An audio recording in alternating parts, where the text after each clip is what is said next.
आप लोग जरा सोचो, क्या होगा अगर एक आदमी मरने के बाद अपना बदला लेने के लिए वापस आए और वो दो लोगों की जान ले ले। ये सुनकर ही कुछ डरावना सा लग रहा है, लेकिन ऐसा हुआ।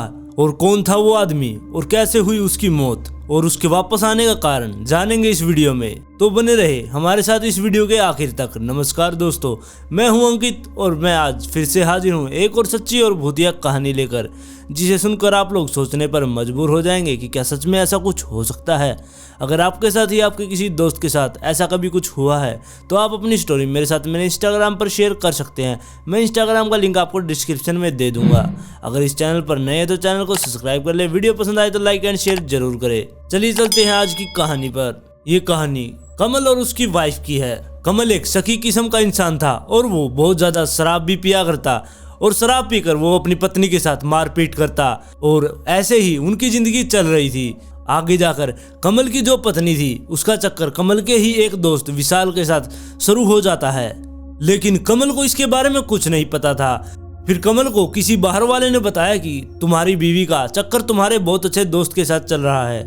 यह बात सुनकर वो बहुत ज्यादा गुस्सा हुआ, लेकिन उसने किसी को कुछ नहीं कहा। वो चुपचाप अपने घर जाकर बैठ गया और अगले दिन अपने घर से निकलकर वो एक जगह पर जाकर छुप कर बैठ गया और अपनी बीवी पर नजर रखने लगा।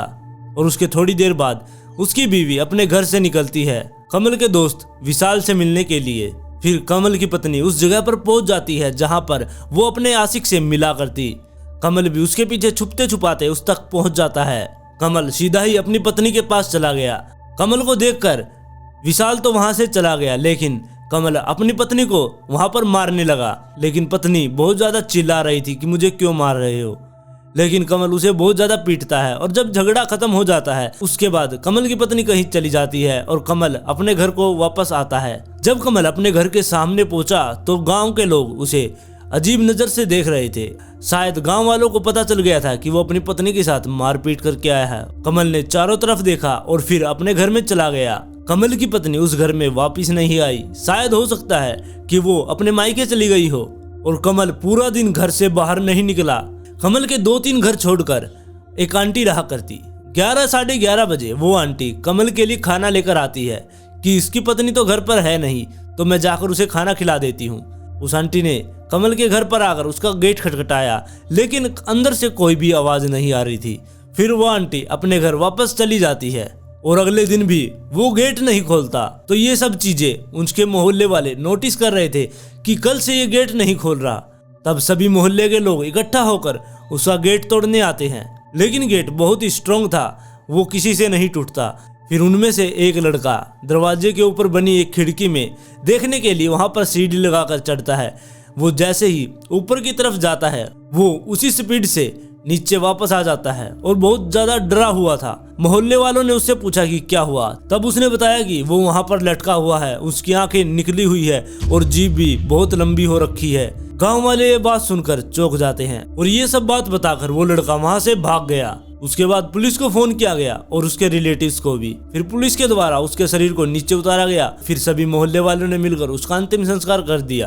अंतिम संस्कार होने के बाद जो वो 13 दिन होते हैं, जिसे हम 13वीं बोलते हैं, ये 13 दिन उस लड़के के लिए बहुत ज्यादा भयानक रहे जिसने सबसे पहले कमल को देखा था, क्योंकि उस लड़के को 13 के 13 दिन कमल दिखाई देता था। वो जिस हालत में उसने लटका हुआ देखा था उसी हालत में वो कमल को देखता था। यह सारी बातें उसने अपने घर वालों को और मोहल्ले वालों को भी बताई, लेकिन सब सोच रहे थे कि इसने ये सब पहली बार देखा है, इसलिए इसके मन में कोई डर बैठ गया है। और 13 दिन के बाद उस लड़के को कमल दोबारा नहीं दिखाई दिया, क्योंकि अब कमल कहीं और पहुंच गया था। कमल का जो दोस्त था विशाल, उसका घर भी पास में ही था। विशाल की फैमिली में उसकी बुआ भी थी जिसका नाम सुनीता था, वो भी रहा करती। और सुनीता चिकन बहुत अच्छा बनाया करती। कमल को चिकन खाना बहुत ज्यादा पसंद था, लेकिन कमल की पत्नी उसे चिकन बनाने नहीं दिया करती। जब भी सुनीता यानी कि विशाल की बुआ जब भी चिकन बनाया करती वो कमल को जरूर बुलाया करती। अब कमल की मौत होने के बाद एक दिन जब विशाल की बुआ चिकन बना रही थी और चिकन बनाने के बाद सारे घर वालों ने खाना खा लिया था, लेकिन सुनीता ने सबको खाना खिलाकर सबसे लास्ट में अपना चिकन डाला और अपने कमरे में जाकर बैठ गई। और जैसे ही सुनीता चिकन खाने लगी उसे एक आवाज आती है कि सुनीता मुझे भी चिकन खिला दे। यह आवाज सुनकर वो बहुत ज्यादा चौंक गई। सुनीता को पता थी कि ये आवाज कमल की ही है। फिर वो सोचती है कि ये उसका कोई मन का वहम है, क्योंकि हमेशा से वो जब भी चिकन बनाती थी वो कमल को बुलाया करती। ये बात सोचकर वो उसे इग्नोर करती है। फिर वो अपना चिकन खाना शुरू करती है, लेकिन फिर से उसे वही आवाज आती है कि सुनीता मुझे चिकन खिला दे। और सुनीता ने जब उस आवाज की तरफ देखा तो वो बहुत जोर से चीखने लगी, क्योंकि उसके सामने कमल खड़ा था। सुनीता की चीख सुनकर सभी घर वाले उसके पास पहुंचे और उसको देखकर वो भी सब चौंक गए, क्योंकि सुनीता वहां पर रो रही थी और रोते रोते चिकन खा रही थी और उसकी आवाज भी एक आदमी की हो रखी थी। और जैसे ही उसकी फैमिली के लोगों ने उसे छुआ, वो छूते ही बेहोश हो गई। और सुनीता जब होश में आई तो उससे पूछा गया कि क्या हुआ, तो उसने ये सारी बातें बताई। लेकिन सभी फैमिली वाले सोचने लगे कि इसका कमल के साथ ज्यादा लगाव था, इसलिए इसे ये सब दिख रहा है। लेकिन ऐसा कुछ नहीं होता। वो सब घर वाले सुनीता को समझाते हैं। फिर सुनीता की फैमिली वाले सुनीता को सुला देते हैं और अपने अपने रूम में चले जाते हैं। सुनीता को फिर रात को किसी के रोने की आवाज आई। जब सुनीता ने वहां देखा तो उसे वहां पर कमल दिखाई दिया। कमल वहां पर साइड में बैठकर घुटनों पर अपने दोनों हाथ ऐसे रख के और ऐसे अपनी गर्दन करके वहां पर रोए जा रहा था और ये बड़बड़ा रहा था कि उसने मुझे धोखा दिया है, मैं उसे छोड़ूंगा नहीं, मैं उसे मार दूंगा।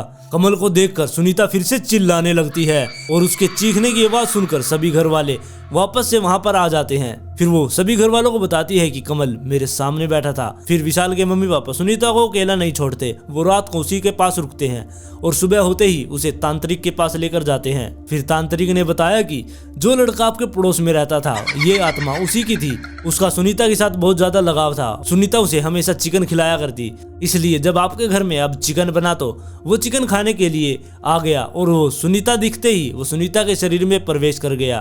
फिर तांत्रिक ने कहा कि मैं इसके हाथ पर एक धागा बांध देता हूँ, अब दोबारा से वो इसके शरीर में प्रवेश नहीं करेगा। फिर सुनीता और विशाल के मम्मी पापा वापस अपने घर आ जाते हैं और उसके 2-3 दिन तक तो सब सही रहा। उसके बाद सुनीता को कुछ भी दिखाई नहीं दिया। लेकिन रात को विशाल के पापा की आंख एकदम से खुली और जब उन्होंने ऊपर की तरफ देखा तो वो देखकर बहुत ज्यादा घबरा गए, क्योंकि जो उनके ऊपर पंखा चल रहा था उसमें उस पंखे के साथ साथ कमल का सर भी उस पंखे में घूम रहा था। यह देखकर वो बहुत ज्यादा डर गए और थोड़ी देर के बाद वो जिधर भी अपनी नजर घुमाते उसी साइड कमल का सर आ जाता और वो सर चारों तरफ घूमकर विशाल के पापा की छाती पर आकर बैठ गया।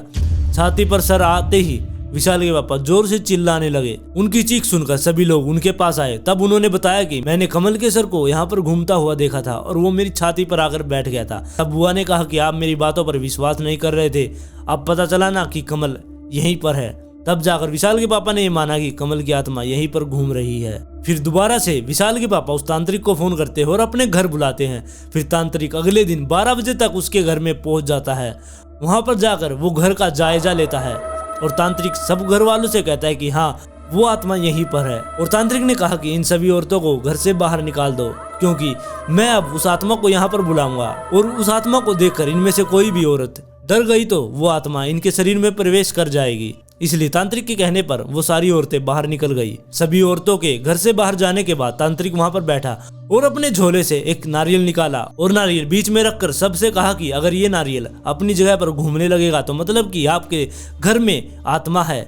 और थोड़ी देर बाद तांत्रिक मंत्र पढ़ने शुरू करता है और वो नारियल वहां पर घूमने लगता है। वो नारियल सिर्फ घूमता ही नहीं है, वो घूमते घूमते हवा में भी उड़ने लगता है और हवा में आते ही तांत्रिक उस नारियल को पकड़ लेता है और सभी घर वालों से कहता है वो आत्मा बहुत ज्यादा गुस्से में है। फिर तांत्रिक ने उस आत्मा से बात की। तब उस आत्मा ने बताया कि मैं इसी घर में रहूंगा, ये चाहे तो मेरे घर में जाकर रह सकते हैं, लेकिन मैं तो यहीं पर रहूंगा। लेकिन उसके घर वालों ने कहा इससे छुटकारा चाहिए। तब तांत्रिक ने अपनी जीभ पर कट लगाकर दीवारों को चाटना शुरू कर दिया और चारों दीवारों पर अपने खून से अपने मंत्रों के साथ बांध दिया और विशाल की फैमिली से कहा कि वो आत्मा अब दोबारा से आपको तंग नहीं करेगी। तांत्रिक के ये सब करने के बाद विशाल के घर में ये सब चीजें बंद हो गई थी।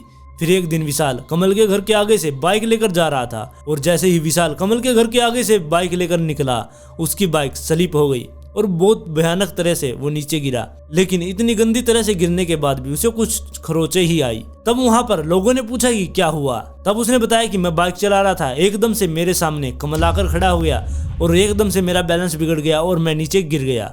फिर विशाल अपने घर चला जाता है और विशाल के घर पर एक चक्की थी और इस दिन के बाद वो चक्की रात को 12 बजे अपने आप चलने लग जाया करती। कमल की पत्नी भी अपने घर वापस आ गई थी, क्योंकि कमल तो अब मर गया था। उसकी प्रॉपर्टी सारी उसकी पत्नी के नाम हो गई, इसलिए कमल की पत्नी अब वहाँ पर उस घर में अकेली थी।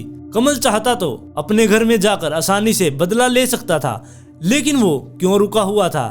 वो अपने घर में क्यों नहीं जा रहा था? वो किसका इंतजार कर रहा था? कमल धीरे धीरे सभी गांव वालों को तंग करने लगा, जैसे कि किसी की किचन से बर्तन गिरा देना, किसी सोते हुए से चादर खींच लेना। ऐसे करके वो सभी लोगों को डराने लगा। फिर एक रात एक आंटी कमल के घर की तरफ आती है और उसके गेट को खटखटाती है, लेकिन अंदर से दरवाजा नहीं खुलता। वो आंटी सभी गांव वालों को इकट्ठा कर लेती है, क्योंकि पहले भी कमल के घर का गेट नहीं खुला था, इसलिए सभी गांव वाले इकट्ठा हो जाते हैं। लेकिन वो लड़का वहां पर नहीं आता जिसने कमल को पहली बार देखा था। अब सभी गांव वाले इकट्ठा होकर उस गेट को तोड़ते हैं और अंदर जाकर देखते हैं तो सभी की आंखें फटी की फटी रह गई, क्योंकि अंदर विशाल और कमल की पत्नी की लाशें लटक रही थी।